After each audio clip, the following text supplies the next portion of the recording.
صباح الخير. وصفتنا النهاردة سهلة جدا، هي عبارة عن بسكوت بسيط. اشتهر فترة ببسكوت ال10 دقايق أو بسكوت ال4 مكونات، لأنه فعلا بسيط ومش بياخد وقت ومكوناته موجودة في كل بيت. رغم ان شكله يبان مبذول فيه مجهود، لكن بالعكس خالص هو مش محتاج ولا وقت ولا مجهود ولا أي حاجة. هقول لكم دلوقتي المكونات وهتستغربوا قد ايه هي مكونات بسيطة قوي.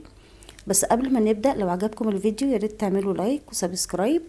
وكمان بفكركم ان صفحتنا على الفيسبوك صفحة سالي نبيل، انا بنزل فيها كل الوصفات بالصور، وتحت كل صورة موجود الشرح بتاع كل خطوة من الخطوات. لو حابين تزوروا الصفحة اهلا بيكم طبعا. عايزة اوريكم واحدة كده وهي بتتكسر. بسكوت النهاردة على فكرة بيتميز ان هو بيقرمش من بره، لكن من جوه بتحسوه ان هو هش كده، وكأن بتاكلوا كيكة جوه البسكوت. يعني من بره هتلاقوه ناشف زي البسكوت عادي، لكن من جوه بيبقى طري. العجينة بتاعته سكرها معتدل للناس اللي هي مش بتحب الحاجة تبقى سكرها لاذع قوي، فهي السكر العجينة نفسه بيبقى معتدل. ويا سلام عليه بقى جنب كوباية شاي او فنجان قهوة، بيبقى فعلا بيبقى طعمه تحفة.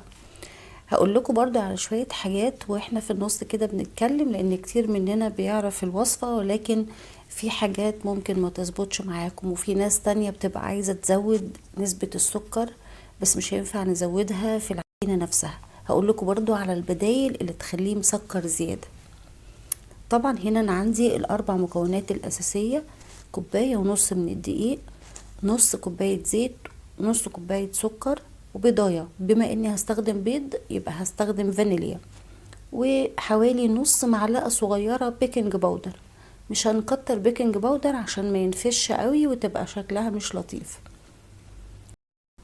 بالنسبة للدقيق انا ذكرت ان هو كوباية ونص، لكن خلي جنبنا برضو نص كوباية يعني احتياطي، ممكن ناخد منها معلقة او 2 لو لقينا العجينة لسه بتلزق في ايدينا شوية. وهو دقيق لجميع الاغراض، يعني مش شرط نوع معين. بحط عليه رشة ملح، وبحط كمان نص المعلقة بتاعة البيكنج باودر، وبقلبهم مع بعض وبركنهم دلوقتي لغاية لما اضرب السكر مع الزيت. وبالنسبة للسكر، السكر ده مش باودر، ده سكر عادي بس هو ابيض وناعم. يفضل يعني السكر الابيض الناعم عشان يدوب معايا بسرعة في الزيت ومع البيضة كمان. والزيت على فكرة هو المقياس بتاع طعم البسكوت نفسه. يعني لو عايزين بسكوت طعمه حلو، يفضل ان احنا نستخدم زيت ريحته وطعمه حلوين.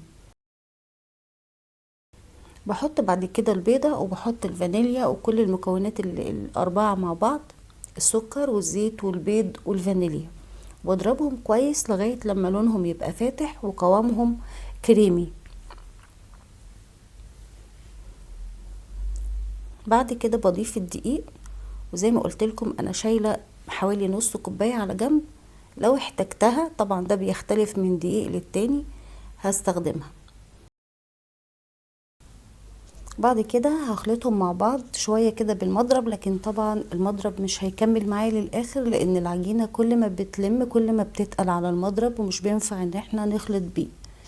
فهركنه دلوقتي وهستخدم الاسباتولا، او نستخدم ايدينا، وده اللي انا شخصيا يعني برتاح لها، لان انا ببقى حاسه بالعجينه تحت ايدي اكتر. بحس هي بتلزق شويه فاديها معلقه دقيق، احس ان هي ناشفه شويه فاحط لها معلقه زيت او سمنه لو بشتغل بسمنه. فطبعا مع الممارسه الواحد بيبقى عارف العجينه محتاجه ايه طول ما هو ماسكها بايده ولمسها. انا كده خلاص لميت العجينه، محتاجتش مني غير معلقه دقيق واحده اثناء العجن. هاخد بقى كده واعمل لها اختبار، ناخد قطعه ونعملها كده على شكل كوره، ونضغط عليها. لو لقيناها بتشقق يبقى كده محتاجه معلقه زيت. اما بقى لو طريه وبتلزق في ايدينا يبقى لسه محتاجه معلقه دقيق ونعجنها تاني. بس طبعا نعجن بهدوء وبالراحه ومش كتير، لان البسكوت ما بيتعجنش عشان الدقيق ما يعملش عرق وتبقى كأن كده بناكل قراقيش. قسمت هنا العجينة جزئين، اخدت منها جزء حطيت عليه معلقة كاكاو، وطبعا علشان الكاكاو زيه زي الدقيق، فممكن الزيادة من اي حاجة منهم تنشف العجينة. فلو لقينا ان معلقة الكاكاو نشفت العجينة وخليتها تشقق معانا، ممكن نحط معلقة زيت هترجع تاني زي ما كانت. هنا بقى انا اخدتهم كلهم، اخدت الكمية كلها وبدأت ان انا اشكلها على شكل كور كده قد مثلا حجم الليمونة الصغيرة. وبالنسبة للتشكيل، طبعا التشكيل ليه افكار كتيرة جدا، منها الفكرة اللي قدامنا دلوقتي بظهر سكينة وبنعمل خطوط كده متقاطعة مع بعض، هتدينا شكل يعني يشبه شكل الوردة، شكل حلو قوي وكيوت. ممكن كمان نستخدم البصمة بتاعة الكحك او البسكوت، يعني اي حاجة منهم عندنا نقدر نستخدمها زي ما هنشوف برضو الفكرة اللي بعد دي. ممكن زي ما عملنا في الفيديو بتاع البيتي فور لما استخدمنا ظهر كوباية، والكوباية كان ليها شكل من تحت، فاستخدمناها برضو في تشكيل البيتي فور. وفي شكل تالت برضو هقول لكم عليه في الفيديو هنا، هيعجبكم قوي، شكله حلو وفي نفس الوقت ما استخدمتش فيه اي ادوات خالص.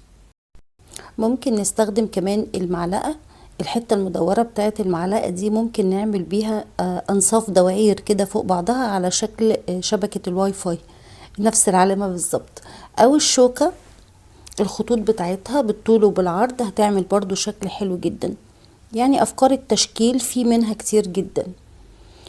اللي عايزه اقوله لكم كمان ان الصاج اللي انا رصيت عليه البسكوت، اما ان احنا بنحط عليه ورقه زبده عشان البسكوت ما يلزقش في الصاج، او ان انا بمنديل كده وامشي عليه بمسحه زيت صغيره، مش هكتر يعني، هي دوب مسحه كده بمنديل علشان خاطر البسكوت ما يلزقش فيه. ولما يطلع من الفرن نسيبه خالص لما يهدى، ما نحاولش نحركه وهو سخن.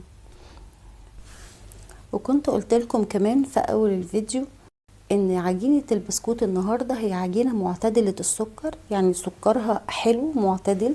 اما بالنسبة للناس اللي بتحب السكر يبقى واضح قوي في البسكوت، ففي بدايل كتيرة جدا، غير طبعا ان احنا نحط سكر زيادة في العجينة، لان سكر زيادة في العجينة على المقادير دي هيخلي البسكوت يطلع ناشف جدا معاكم.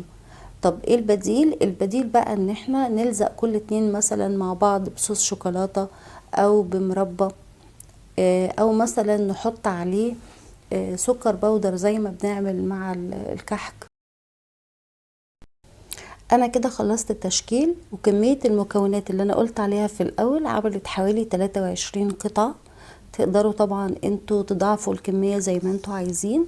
وبالنسبة للتسوية انا حطيته في فرن ساخن مسبقا، يعني سخنته قبلها ب5 دقايق، بعد كده دخلته على الرف اللي في النص على درجة حرارة متوسطة حوالي 180، مش اكتر من كده عشان ما يشققش من فوق.